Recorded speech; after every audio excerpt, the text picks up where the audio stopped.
Welcome back to our channel உங்கள் Priya Kumar podcast. என்னோட thought பார்க்கலாமா? இன்னைக்கு நம்ம பார்க்க போகிற thought, love what you have, need what you want, accept what you receive, give what you can, always remember what goes around comes around.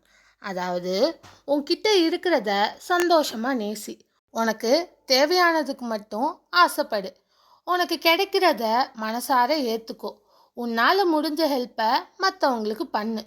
ஒரு விஷயத்த எப்போவும் ஞாபகம் வச்சுக்கோ, என்ன அப்படின்னா, நீ மற்றவங்களுக்கு என்ன செய்கிறியோ அது ஒரு நாள் உன் வாழ்க்கையில் உனக்கே திரும்பி வரும். ஸோ இருக்கிறத வச்சு சந்தோஷப்படுங்க, இல்லாததை பற்றி என்றைக்கும் யோசிக்காதீங்க. புரிஞ்சிருக்கோன்னு நினைக்கிறேன், புரிஞ்சுக்கோங்க. தேங்க்ஸ் ஃபார் வாட்சிங். லைக், ஷேர், சப்ஸ்கிரைப்லாம் பண்ணிக்கோங்க. நாளையோட ஸ்டோரி வீடியோவில் உங்கள் எல்லாரையும் நான் மீட் பண்ணுறேன். Bye guys.